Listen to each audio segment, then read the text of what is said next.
Hey friends, welcome in. So I finally got a chance to play with the pretty popular Water King switches by Everglide, and they're also made by JWK.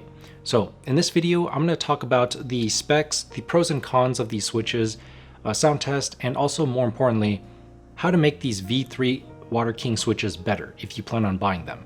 Because in stock form, they're pretty good, they're great. At the same time, not. Let's talk about it. Okay, so the Water Kings are currently in V3. I've personally never tried the V1 and V2, so I can't really talk about the comparisons. If you do try to buy these on any vendor websites right now, you're only going to see the V3s anyways. However, I do recall watching some early reviews of the V1 and V2s when they were around mentioning that there were some housing issues where the stem felt sluggish and some of them would get stuck on the return stroke. Anyways, V3s are what I have and that's what I'm going to focus on. Water Kings are available through many vendors and they're all priced very closely to each other at about 74 to 78 cents per switch depending on the quantity batch you choose. I personally went with the 90 count batch because I'm mostly a TKL user and that puts me at about 75 cents per switch before tax and shipping.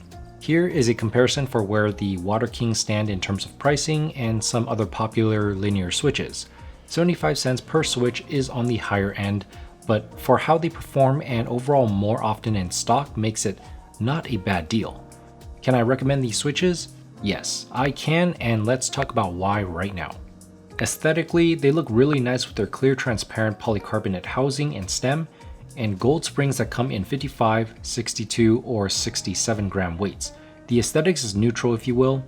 It will look good on pretty much any board, plus the fact that it will allow RGB lovers to really take advantage of that clear housing shine through if you've got an RGB compatible board. Now here I bought the 55 gram spring variants for myself.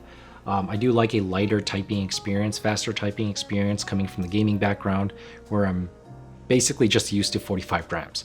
So right now I'm trying to adapt to the 60 to 70 plus grams range.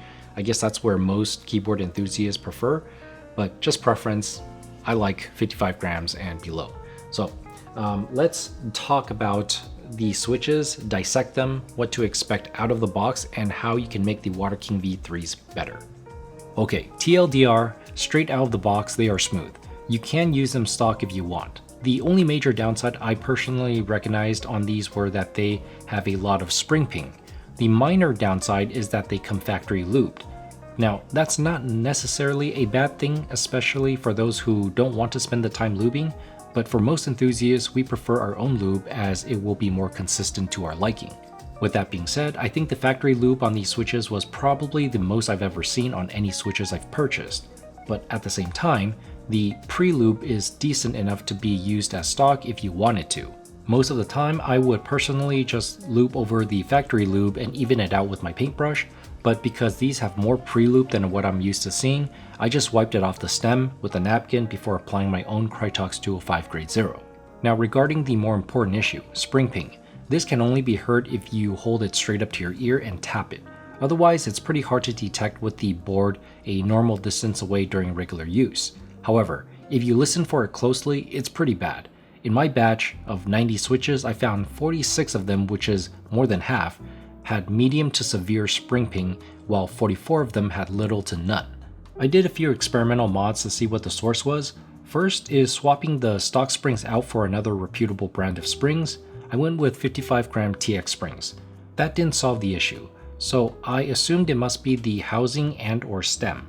Next, I tried bag looping the stock springs with Krytox 105, and that solved about 80% of the spring ping coming from the bad switches that had severe ping. Next, in addition to bag looping, I ring looped the top and bottom of the springs with Krytox 205 Grade 0, and this is what took out all of the spring ping completely. Okay, I have two separate sound tests for you guys here, one where the Water Kings are looped and filmed only, and then again with the added Tempest tape mod. Let's have a listen.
I really like these switches. This might be the thockiest build I've made too, and I didn't even use my CAT or MT3 profile keycaps. No PE foam either. I always use the middle gasket on the Mode 80 for all my sound tests with that board. Although I would attribute a good amount of the thock to the Tempest tape mod I did here. As for the wobble, top housing has a decent amount of wiggle, and that's easily solved by filming. The stem wobble is more noticeable in the north and south direction, whereas the east and west are quite snug, especially after filming. So overall, I can recommend the Water King V3 switches.